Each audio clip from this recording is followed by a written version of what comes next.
Welcome to the Innate Wisdom Podcast. I'm your host, Loren Sofia, functional fertility coach and owner of Innate Fertility, and I'm honored to guide you through each episode where we'll cover not just fertility, but how to rediscover the innate wisdom of your body, restore your connection with your physiology, bioenergetics and metabolism, and get back in touch with Mother Nature and ancestral traditions. Thank you for joining me for another episode of the Innate Wisdom Podcast. On today's show, I'm excited to invite gut-centric author, functional health educator, CEO of Ona's Natural, and host of the podcast Stuff Your Doctors Should Know, Kitty Martone, to understand everything about the amazing hormone progesterone. Progesterone is known as the pregnancy hormone, and yes, it's very important for pregnancy. In fact, one of the most common issues I see in my practice is women coming to me with low progesterone. And it's a shame because the way that progesterone is tested conventionally can provide very misleading results. And even just this small erroneous way of testing progesterone can lead to a lot of, my labs look normal, but I've been trying to conceive for 6 months or a year with no luck, or I can get pregnant, but I can't stay pregnant past 7 or 8 weeks. That said, progesterone deficiency can be one of the many reasons for these issues regarding fertility and conception. Not the only one, but it's not just about getting pregnant. Progesterone is a very important hormone for overall female wellness, including immune and thyroid function and mental health, just to name a few. I do want to preface, Kitty and I will be discussing bioidentical progesterone in this episode. However, I do want to caution you from getting wrapped up in the idea that progesterone supplementation will solve all your problems, because it won't.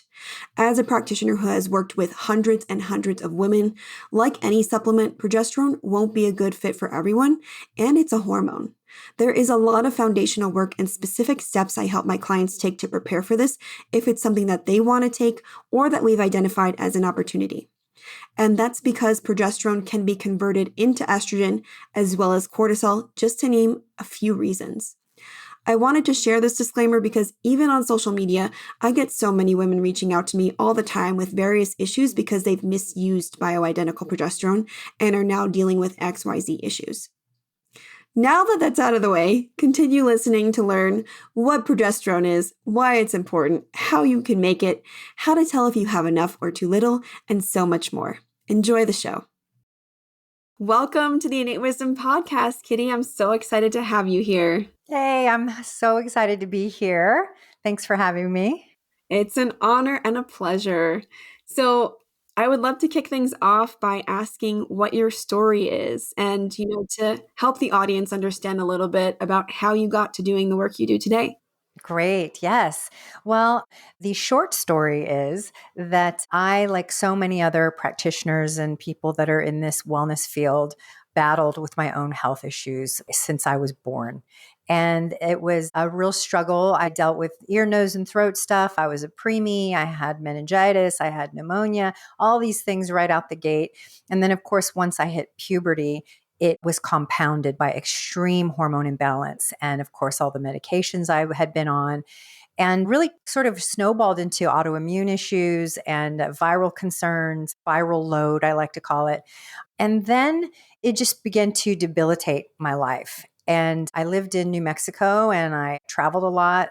And then I decided I was going to move to California and pursue acting. But in that process, I really couldn't hold down a job because I was always really, really sick. So I started to naturally in Los Angeles, it's like there's a Reiki master on every street corner and somebody's doing acupuncture. The wellness field is very, very, very deep and easy to access here. And I met my husband, who's a chiropractor, a wonderful sort of holistic chiropractor. He doesn't just crack you up. He has this whole look at the entire body and nutrition and whatnot. And I met him and he really changed my life and my perspective on how to get healthy and what it means to be healthy. And so we got married and I started to pursue working with him, and acting took a back seat and I started to study gut health. He worked with a bunch of children who are in the spectrum with cerebral palsy and all types of other imbalances. And I couldn't really help them with my education at the time, which was I had become a nutritionist. And I couldn't help them with that info. It was just too rudimentary and they needed a lot more help. And so I fell into the gut health world and I started working with Donna Gates, who wrote the Body Ecology Diet. And I became her demo chef to teach people how to make fermented foods. And I went so far down this rabbit hole of alternative health that became my life. And I became Healthy Gut Girl. The only problem was that I was not able to carry pregnancy. And so my hormones continued to plague me, the imbalances, no matter what I did, no matter how much I worked on my gut, I just could not get past 6 weeks and had multiple miscarriages. And that's when I found progesterone. But by then, I was already in my early 40s. And so I was still needing to work on my health. So I didn't ever get to use what I learned on myself, basically. I had already gone into that geriatric phase of fertility or infertility. And that was a really sad story. But at the same time, it was this amazing career that has now blossomed into helping. I just got a text yesterday from a girl thanking me because she's finally pregnant. And so it's a bittersweet thing that I've landed into. This is my life now, getting women pregnant, knocking women up. A mother in a different kind of way. Yeah, exactly. Well, thank you for sharing. And I think you're right. It's so common to find practitioners that are practitioners because they've gone through their own health struggles. And I think what you're doing is amazing. So Thank you. yeah, I'm super happy to have you here. So you did mention progesterone, and I would love to just talk about progesterone. This episode is all about progesterone. So just in case those in the audience don't know what progesterone is, can you tell them what it is and why it's important? Sure. I'll back up just a hair and put in something I forgot to mention, which is in that process of trying to figure out my hormone imbalances, I started estrogen dominant support group on Facebook. And I, in that process, met all these other women who were struggling. And I was introducing them to progesterone because I had discovered it through a colleague. And it was miraculous for my fibroids and my bleeding and all these things. And a woman joined the group. And at the time, I was promoting and endorsing any type of progesterone, anything we could get over the counter, I was endorsing it. And this woman joined the group, and her name was Ona. And she said, a bunch of women introduced me to her and said, this is Ona. She makes her own progesterone. And I met her. She sent me some progesterone, and she has had catamenial epilepsy, which is a form of epilepsy that's triggered by dramatic decline in progesterone and estrogen dominance. And this would create these incredible seizures she had her whole life. And she was able to sort of stave them off using progesterone, but she couldn't get a high enough strength through her medical doctors to have it be helpful and to also be affordable for her. So she decided, she was like, oh, wait, it's not a regulated substance, which everyone thinks that progesterone and estrogen are, but they're not. So I can actually make my own. So she made her own cream, Ona's. She made different strengths. And through that was able to help all of these women. And so we became friends. And that's how I then started to use her progesterone. And during that relationship, we started to talk about collaborating, and she passed away due to complications with her heart and also with the catamenial epilepsy. And I guess during the pandemic, her partner and husband reached out to me and said, I didn't realize how much you had helped out the company. I'm wondering if you'd be interested in coming in and trying to save the ship from sinking because we're having some big problems. And so I jumped in, and that happened 2 years ago.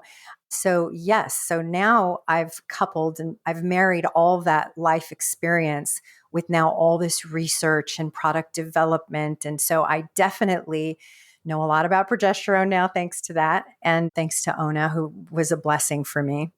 So progesterone is next to hormone vitamin D, is the oldest hormone that we know of. It's been around for a very, very, very long time, probably something like, I don't know, a long time. I'm not going to guess. And it's produced in almost every mammal.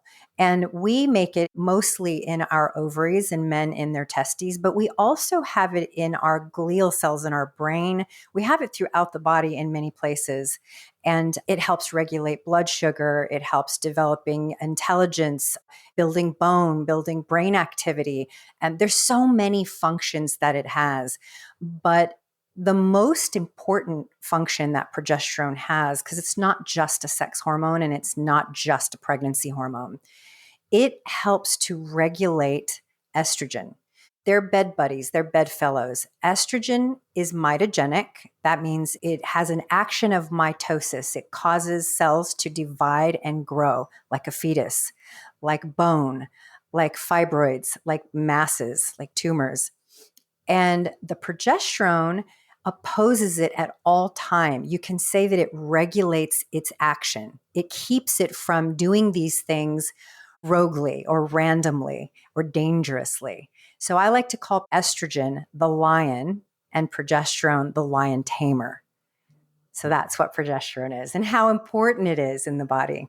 That's a great analogy. And thank you for breaking that down, because I think it's very cool to know how old it is, but also the relationships that it has with other hormones, especially estrogen. Because I think when we think about hormones, we usually think about them, at least from a conventional standpoint, they're like compartmentalized. They stand alone. Your progesterone is your progesterone. It has nothing to do with your estrogen. When in reality, so many hormones work in so many relationships and ratios. So I think that is really helpful to just call out. And I appreciate you elaborating on that. And the analogy that you used, yes, I think that's so important. Estrogen is a driver of growth. And so really, as you were mentioning, fibroids and things like that, and tumors, like any kind of growth is really driven by, it can be driven by estrogen or estrogen-like compounds that work on the receptors. And so I think that's a really important thing to keep in mind, because it's a common theme across any type of growth that you might go through, whether it's reproductive related or not. Exactly. Yeah, very well said. A lot of people really think, who know me and know of my group and don't know me well and don't know the group well, they would say that I am anti-estrogen. And that could not be further from the truth. I am absolutely, I love estrogen is amazing. It is essential for life. And it is astounding what such a tiny little pico particle can be capable of. And it's incredibly potent. And I respect its power very much, to the point that I really think people need to be very careful in terms of supplementing it, in terms of understanding how it functions in the body, in the gut, in the liver. I think it's really important when working with hormones that people know exactly the power of estrogen. Mm-hmm. And the power of estrogen, but also the power of any hormone you're taking too. I think that's a good reminder. So you kind of touched on this, but I would love if you could describe how we as women make progesterone. Well, it's not much different from the way anybody, anything, any mammal makes progesterone, men too. It starts with cholesterol in everyone. And basically, our body turns the cholesterol into the mother of all hormones, which is pregnenolone. And pregnenolone makes every hormone. And then the pregnenolone gets converted into progesterone. And then from progesterone is a cascade of many other essential hormones. So it makes cortisol and testosterone and estrogen. And it doesn't do this randomly. It's not just spitting out, making these other hormones randomly. It does it with intention. It does it specifically when it is needed. It donates to make those hormones as requested by the body, by the messengers in the body. And so, of course, with women, we have our phases of our cycle. And so during those phases, the progesterone and the estrogen take their turns dominating. And the height of the luteal phase is when we make the most progesterone. But even so, I always like to remind people that it's that dance I'm talking about where they oppose one another happens all the time, regardless of how high your levels are or low your levels are. That dance is profoundly important to hormone balance in the body, is that they're always opposing one another. And that's, I think, a really big misconception as well with estrogen and progesterone is that estrogen dominance means too much estrogen. And that is not necessarily the case. You can have extremely bad symptoms of estrogen dominance and have quite low levels of estrogen because it's dominating progesterone at the wrong time. It is taking over and wreaking havoc. So that's, I think, a really important part. Yes, I totally agree. And this just goes to show it's not just about the level of estrogen or progesterone that you have. It's again the relationship that they have with each other.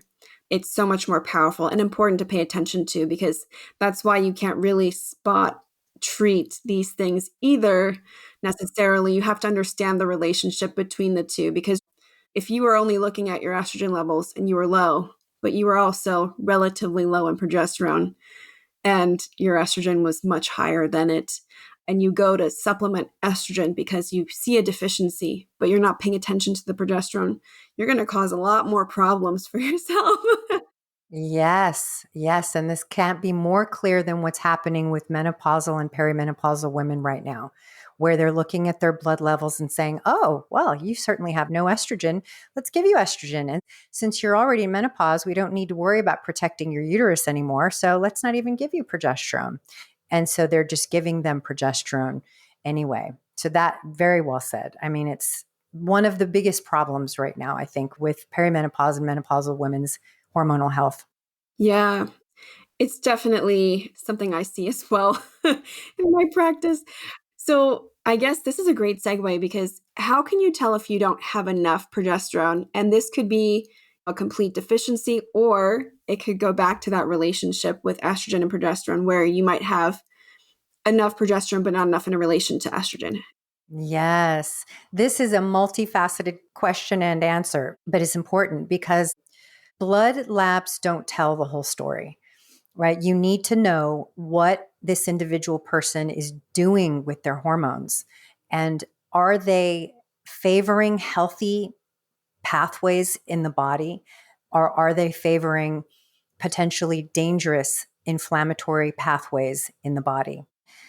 So I think the biggest signs of low progesterone, it's almost better to say, are those symptoms of excess estrogen. Like, it's because of the estrogen that you're getting the symptomology. It isn't because of the progesterone, right? It's because of the estrogen that's dominating. Like you said, you could have low estrogen, but lower progesterone. So really, the signs would be excess estrogen. And that can look like anything from heavy clotting and bleeding to irregular periods to fibroids, cysts, polyps, miscarriages. Even just one miscarriage could be a sign. Insulin resistance. Honestly, the list is so lengthy that we could spend a long time talking about it. When you start to dig at it, we realize, wow, like with women, they'll say, yeah, I mean, I've had those. I've had those migraines. I've had the insomnia, the hair shedding, the low libido, the vaginal atrophy. All of those things that appear to be, to some people, low estrogen are actually the imbalance of the two. So almost any hormonal symptom is going to be an indication that progesterone is low, but it's also other things, like there's gut related issues, skin related issues, again, hair shedding, insomnia. So it doesn't always look like period cramps and bleeding and irregular periods and things like that. The list is really, really long. So I always say to people, besides the gut health work that I'm so passionate about, if you can afford to test multiple ways, not just blood serum, but if you can afford to do a dried urine or 24-hour urine, which is the gold standard these days, then go for that, because you're going to get two pictures of what's going on with your hormones. But if you can't afford to test, that's okay also, I think, because you can go off of symptoms. We can deduce what's going on. Even if you have high estrogen and your progesterone is low, it's going to exhibit. We're going to see that in your symptoms. And so we can act accordingly based on that. Does that make sense? Absolutely, yes. Yes, and I think that's a great point as far as testing goes, because the typical testing done for progesterone is just one time during the luteal phase of your cycle. And as you probably well know, progesterone pulses not only throughout your luteal phase, but also throughout the day as well. You're just getting one snapshot, just one point, and it could change completely, and it's not giving you a clear picture. And so, if you really want to test those dried urine tests, they're my favorite. Also, your body can tell you enough sometimes. It's just about tuning in. Mm-hmm. I love the Dutch, the precision analytical Dutch. I know Genova and ZRT, I think both have dried urine labs as well. And I like them because they show, and even though I still say they're not the whole picture, they're just not. Unless you took dried urine, a 24-hour urine, and a blood lab every day of the month, that's still not going to be a completely whole picture of what's going on. But still, it gives us pieces to the puzzle to be able to look and see what you're doing with your hormones, which I think is just so important, because you can go ahead and take a blood lab and it'll say you're fine. You've got your progesterone, your estrogen is fine. Well, why am I having this clotting? Why am I having these different heavy symptoms and a bad cycle? Come to find out that at the liver, you're not conjugating well, you're not favoring healthy pathways. And that's not something that a regular blood lab is going to show you. So I really love the Dutch and tests like that. I personally just got finished taking 5 different labs.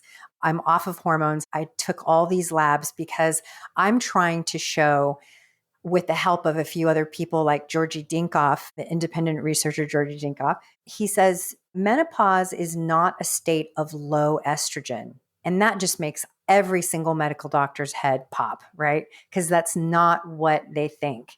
And he's trying to prove that when we reach perimenopause, which is absolutely true, our progesterone declines rapidly.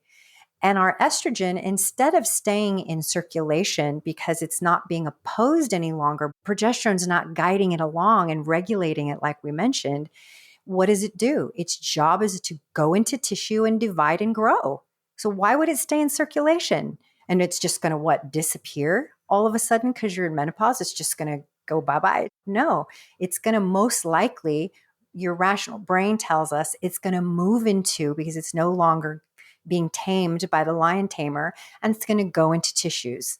And so he has this steroid analysis using hair that has some great studies behind it right now, showing like the last 3 months, in my case, of hormone tissue levels. Now we know my blood spot, my urine, all these other tests are going to show that I have very, very low levels of hormones, especially because I got off of all the hormones. And we're going to see what the hair tissue says. So it's pretty interesting. There's so much to learn about the hormones that we don't know, and that so many quote unquote experts are claiming to know, and then can't give us answers when we have this rash of cancers in perimenopausal women and heart disease and bone loss. Oh, it's estrogen. It's estrogen. How can that possibly be lack of estrogen? Anyway, I'm going off into the weeds. That's so interesting about hair hormone analysis. I personally do hair tissue mineral analysis in my practice along with the dried urine. This can give us major clues about hormone levels, and I do find that a lot of estrogen quote unquote deficiency, as you were talking about too, is usually estrogen stuck in the tissues, and Dr. AP talks about this a lot. So there isn't much being metabolized, so there isn't anything really to see in the blood or the urine. But once we start to work together, these things start to shift, and you can actually see the mobilization of estrogen on the labs. Yeah. I mean, it's unfortunate because, it's hard to look at a woman, I'm sure, for these doctors and see them suffering and give them estrogen, and now they have their libido back, or they're not having painful intercourse or whatever it may be, and say, sorry, we can't do that. I know you feel better in this way, but you might be causing bigger problems in this way. I get that. And that's why I think really strict guidance with estrogen is very, very important, because it might be necessary, but also we want to know, how was your hormonal life prior to perimenopause?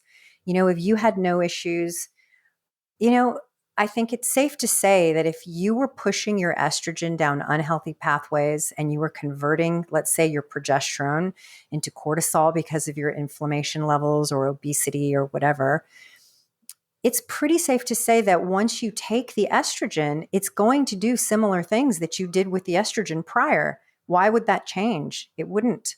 So what you're doing is very smart. And we're going to have to talk later about this because I don't really have someone who does hair tissue mineral analysis to send my people to, because I think that's really important. What you just said about mobilizing it. So that's the big problem, is how do we get it out back into circulation? And it can't just be progesterone. I know that for sure. There has to be a multitude of other things that need doing, including making sure you don't continue to push that estrogen down those unhealthy pathways, right? Thank you for that. And are you familiar with Morley Robbins' work from the Root Cause Protocol? Because the way that your body treats excess estrogen is very similar to the way your body treats excess iron. It actually sequesters it in the tissues, and this is due to it not having its counterparts. So for estrogen, that's progesterone, and for iron, that's copper and vitamin A. Yeah. I was talking to Morley about this actual topic, and we were saying iron, estrogen, PUFA, and histamine. They're like little circus animals that hang out together and they're always together. And that's so interesting. Yeah, I agree. Thank you for that, Kitty. So how can you tell if you have enough progesterone? Pregnancy used to be a time when women were blissed out. They used to call, in my lifetime, maybe even part of your lifetime, it used to be called progesterone was the happy hormone, because women were so joyful when they were pregnant. They might have had some morning sickness, but it wasn't common to see hypermenses gravidarum, like severe morning sickness, because progesterone was so abundant in these women's bodies, my mom and her mom and everyone before that. But along comes Xenoestrogens, in my opinion, which really made progesterone kind of extinct in a way. It was too busy opposing, we don't really know, but opposing these foreign compounds and being converted to cortisol. And then women were estrogen dominant, getting pregnant, and then having miserable pregnancies. I don't know. I have a lot of clients who are pregnant right now, and it is really difficult to keep them happy and balanced. And I know a lot of women come to me when they're pregnant and they are just miserable. And in my group, when they talk about it, like, it was the worst time of my life. I was a hot, sweaty whale that was puking constantly. And the description of what they went through or what they're going through is so sad. And when I tell them progesterone used to be the happy hormone, and they're like, there's no way. It makes me miserable. It makes me cranky. It makes me sleepy. So we know that when progesterone is adequate, you don't have those symptoms, not just when you're pregnant, all the time. If you've got enough progesterone to oppose your estrogen, to supply you with adequate cortisol, to supply you with adequate testosterone, you're balanced, you're harmonious. You're not going to be having nightmare periods. You're also not going to be having no period, right? You're going to have a healthy cycle. You're going to be thriving. You're going to be sleeping through the night. If you need to lose weight, it comes off relatively easily. It's not this stubborn weight gain that hangs around your adipose belly, right? Yeah, it's balance. Enough progesterone equals no estrogen dominant symptoms. Hey, it's Loren.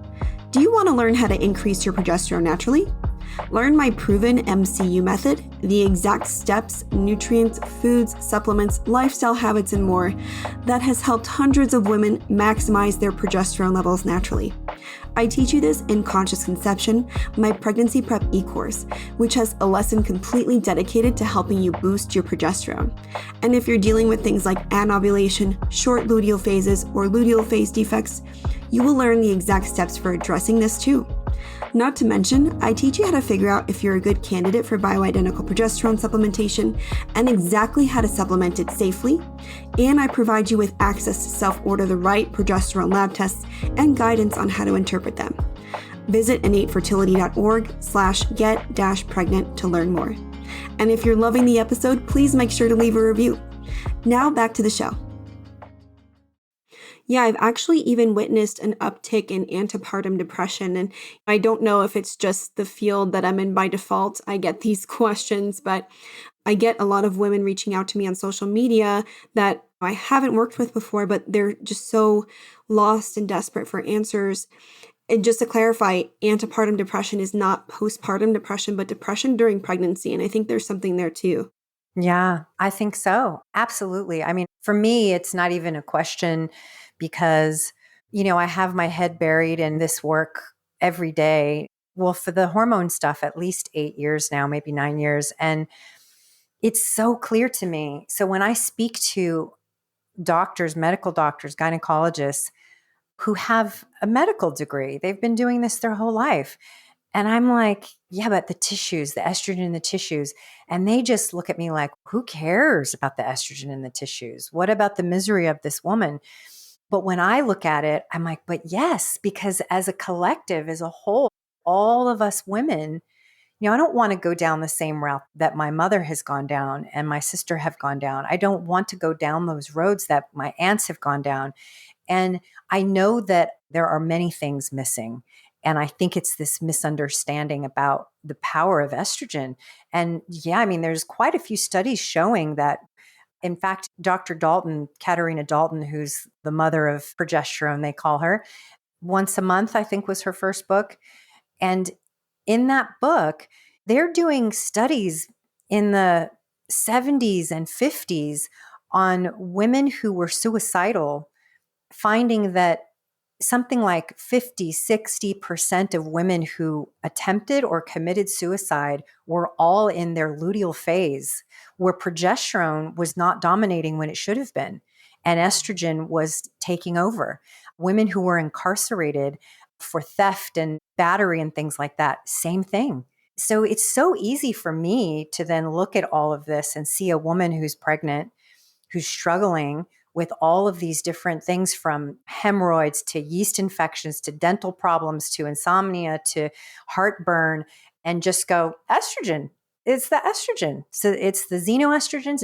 We have been riddled and saturated with these xenoestrogens in our lifetime, in the lifetime before us and the generation before us, just saturated with these microplastics and BPAs and glyphosate and all of these things.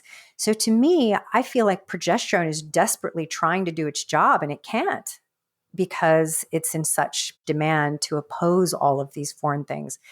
That's obviously my opinion, but it seems very obvious to me. I think there's a lot to unpack there. Thank you for that. I think the estrogen dominant society is definitely a problem for sure, like all the xenoestrogens we're being exposed to. And I also think, and please, those listening, don't try to interpret this in any kind of way, but we're experiencing a shift where more women are in the workforce, but they're also expected to be just as productive in the home on top of their work. And there's also this other side where there's disappearance of community and the village that has been so critical in supporting the woman healing postpartum and the raising of our children too. Well, let me throw this in there. I would venture to argue and say that even the societal changes have happened because of hormone imbalance. The lack of people wanting to care for the elderly and to care more for pregnant women. Even these things, even the way our medical system is run, to me, that sounds like an estrogen dominant system, a system that is not in balance. Oh, Georgie said this in my podcast recently. He said, basically, he breaks it down from politics to societal behavior to health to the metabolites of hormones to metabolism. And it's so brilliant. And I really think that that's exactly what you're saying. How in the heck did we get to the point where we're not taking care of our elderly? We're just sticking them in homes. How did that happen?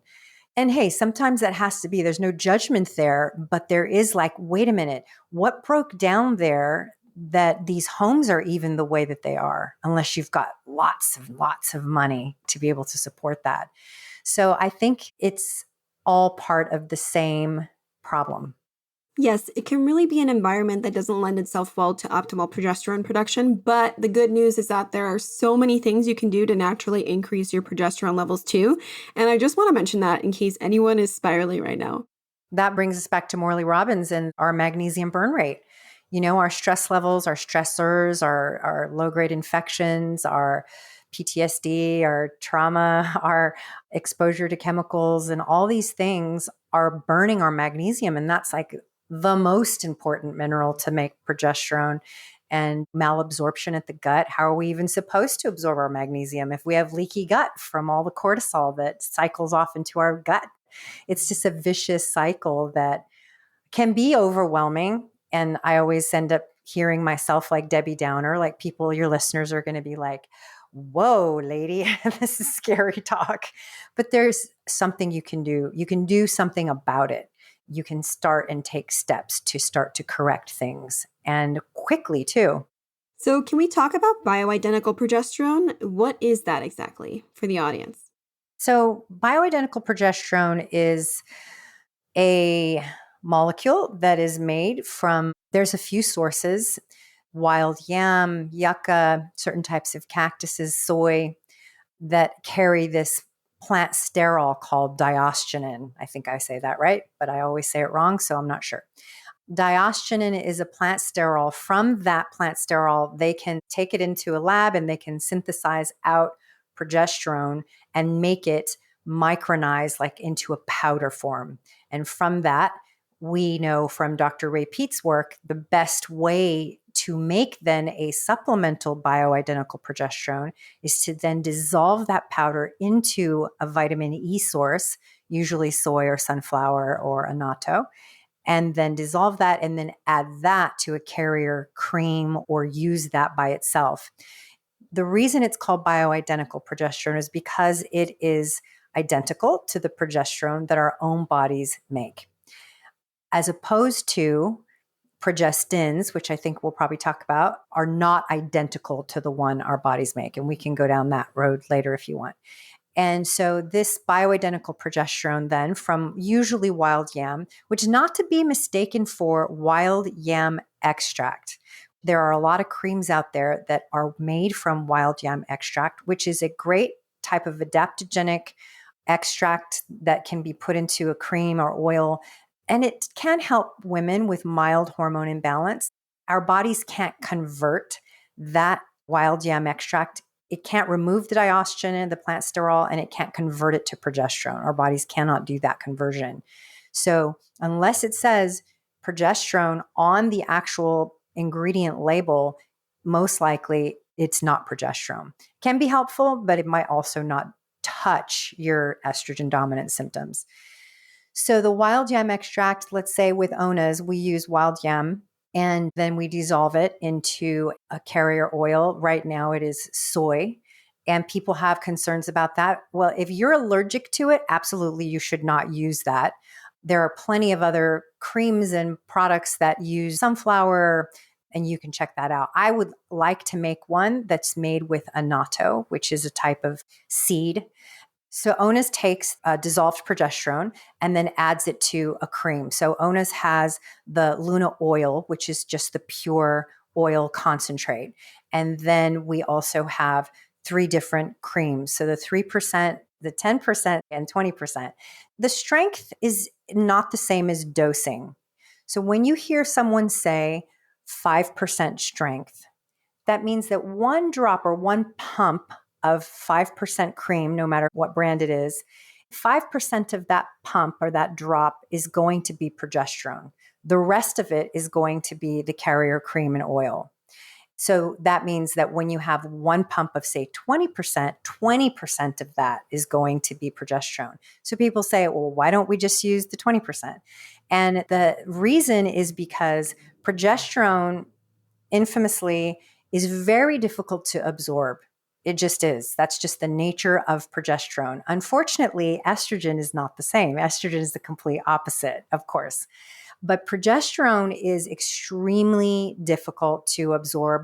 A lot of experts like Dr. Lee, who was very famous for his work with progesterone, say the most absorbable form is through the gut.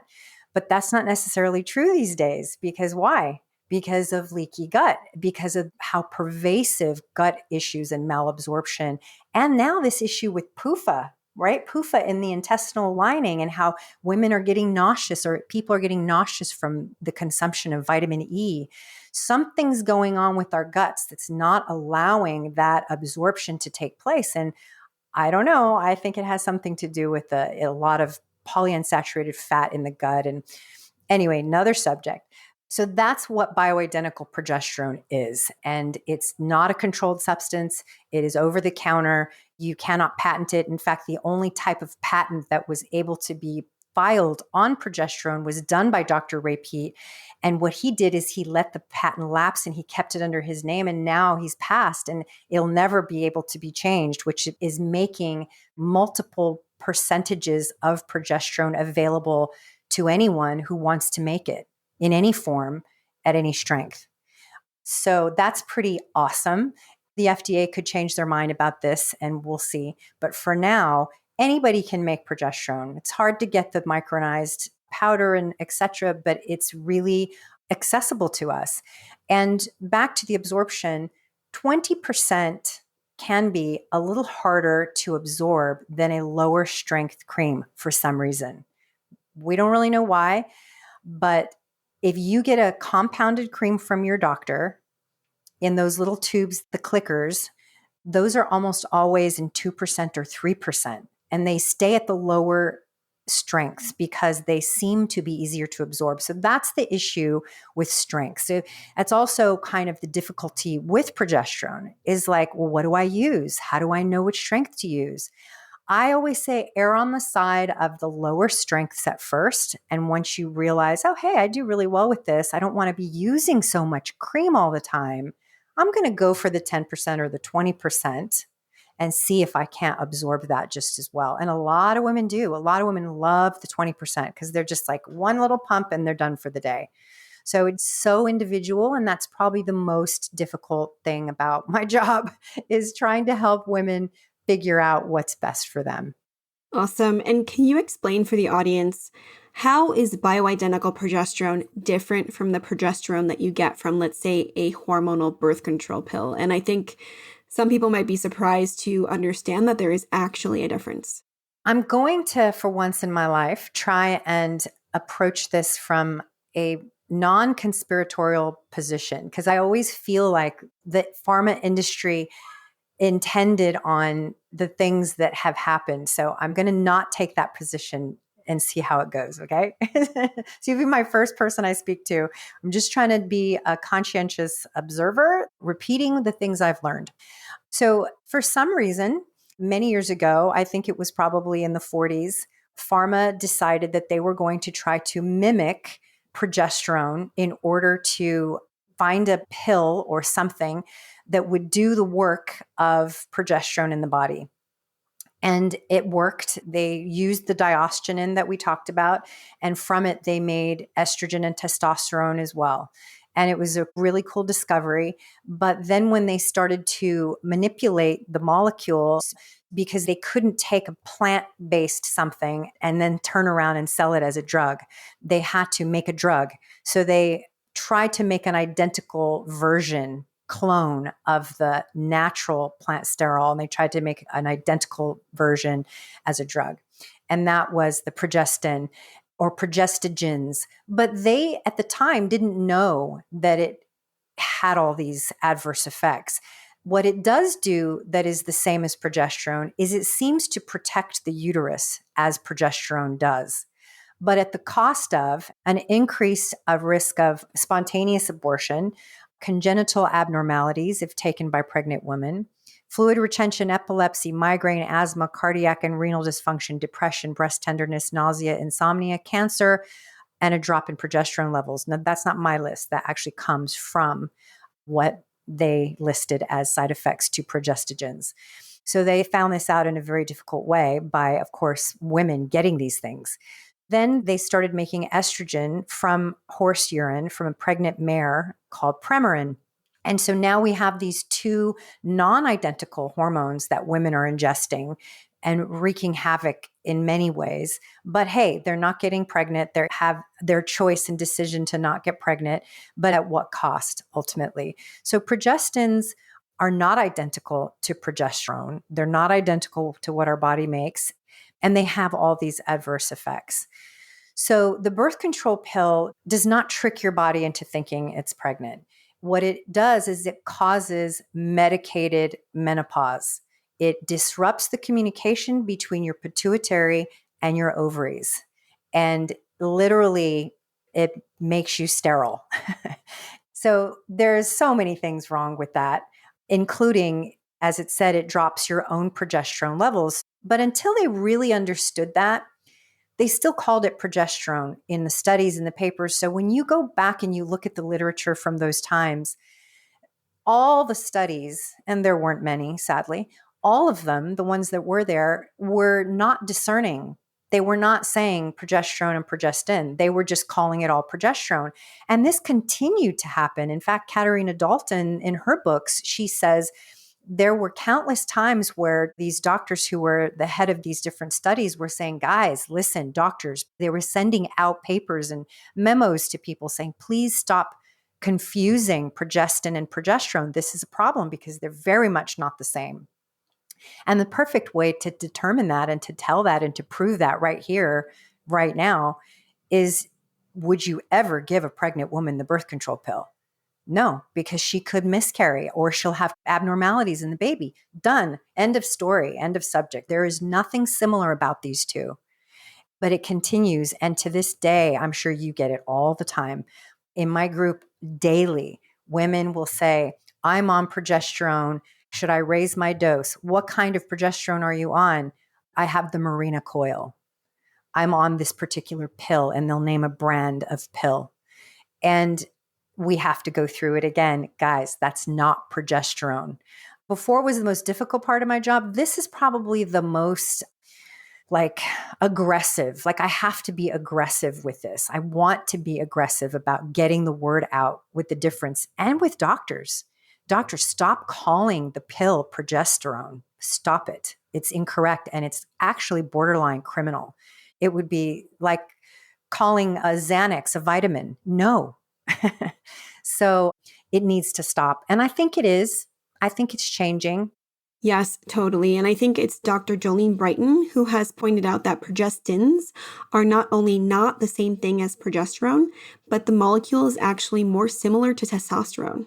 There's an argument to be made in regards, since you brought up testosterone, and Georgie talks about this, which is that even testosterone is getting a bad rap, getting blamed for what really is just estrogen. What's happening with testosterone when people have elevated levels of testosterone, and again, they're pushing it down unhealthy pathways, what's it doing? It's aromatizing into estrogen. So it really isn't even the testosterone that's causing the problem. People are like, I've got PCOS, my testosterone is too high. How do I get it down? And I say, get your estrogen down and get your stress under control, because that's what's going to stop your very, very valuable testosterone. In my opinion, I personally, from what I read with Georgie and everything I've studied, I don't think it's wise to try to block your testosterone. We have to stop it from aromatizing. There again lies the issue of stress, toxic exposure, xenoestrogens, right? It comes back down to that estrogen, in my opinion. I think anything we put in our bodies, we need to be fully informed about. I mean, it's the same with anything, though, isn't it? It's the same thing with supplementation. I didn't really have that perspective until I had Dr. Tyler Pansner on my show. He had a good argument for regulating vitamins and supplements, and I didn't like that at all. But I was like, gosh, we have to be careful. We're adults and we're being given this really cool opportunity to self-medicate, if you will, to handle our own health, to manage and become responsible for our own health. We can't be willy-nilly about it. We can't just be listening to just anybody. I don't want people to just listen to me. I want you to go look up what I've said. Go look it up. And if you catch me in saying something incorrect, message me. I want to know, and correct me. Like, don't just say, oh, well, Kitty Martone said that the mini pill or whatever. Like, this is just information. We're just messengers, and we have to be responsible for our own health. We really do. Thank you so much, Kitty. So who do you think would be a good candidate for bioidentical progesterone? I personally, in working with hundreds and hundreds of women clinically in my practice, there's definitely a specific profile and certain steps I take to make sure that this person is a good fit and this person will respond well. But I'm just really curious to hear from you what you think. This is funny because I'm just thinking about it as the CEO of Ona's Natural. I have to be careful about what I say and how I say it because we sell estrogen, and it would be in my best interest to just promote estrogen as well. But I know that that's not a safe thing to do. But when it comes to progesterone, I genuinely believe from my studies and the experts I've interviewed and all of the people that I've spoken with and literature that I've read, that progesterone is benign and safe and can be given, and I have given and recommended to pets, to infants, to children, to young adults, to children with autism, to children with epilepsy, to adults with epilepsy, to men with prostate issues, to men with gynecomastia. Honestly, I really believe that when it comes to hormone imbalance, just about anyone would be a candidate for, at the very least, inquiring with your medical professional about it and bring some literature with them that says, hey, I heard this works on epilepsy and my daughter has these, and when it's around her period, they get worse. Do you think we could experiment? And I also am not opposed to someone saying, you know what, I'm going to try it anyway, because we've done everything. And my kid has been bedwetting his whole life. And I think he does have adrenaline dominance, and I'm going to try it because that's how safe I think it is. Can you have reactions to it? Sure. I've got people on magnesium that are bedridden sometimes because they have such bad reactions. I've got people who have gotten neuropathy from B6. I've seen people put themselves in the hospital from doing a liver flush. We have to be adults about this and know that there are repercussions to just about anything. But when it comes to progesterone, I wholeheartedly believe that it is safe. They have yet to do a study finding an overdose limit. They have used it to sedate animals because it does have a side effect if you push it down this particular pathway, the alpha pathway, and you make the metabolite or more of the metabolite, allopregnanolone, you can get totally sleepy, maybe nauseous. So there is that. You can also get diarrhea from from mag citrate. That's the gauge that I use. So when people say, don't mess with your hormones, I'm like, well, my hormones are messing with me and I'm going to try to do something here. So you have to just be responsible for your own choices, and you have to educate yourself and be a critical thinker. And I think almost anyone with hormone imbalance would be a great candidate to, at the very least, inquire about progesterone for your imbalances. So, what's one thing you would like to share with the audience that they can start doing today to unlock the innate wisdom of their bodies? I know you're going to think I'm going to say progesterone, but I'm not. I really think that progesterone is not a magic bullet, nor is any other supplement. I think that our bodies are beautiful machines that are divinely created to heal themselves and to function optimally. We're designed to survive, but we can certainly learn to thrive. And I think that one of the really basic things is, are you eating enough and are you eating in the right balance? Because I think that's something that I never knew about myself and always figured that I was doing correctly because I was a healthy gut girl. Of course I was doing everything right with my gut and my health and my diet. Nope. It's worth tracking your food intake. What are you eating? And are you getting enough fat and protein and carbohydrate? Or are you under eating protein and overeating fat and healthy carbohydrates? So progesterone isn't a magic bullet, right? We're blessed to have access to it the way that we do, but there's just no substitute for nutrient-dense food, daily mild exercise. And I'm saying this to, I'm assuming, women with hormone imbalance at any age, daily mild, not weekly CrossFit, right? Daily mild exercise and activity.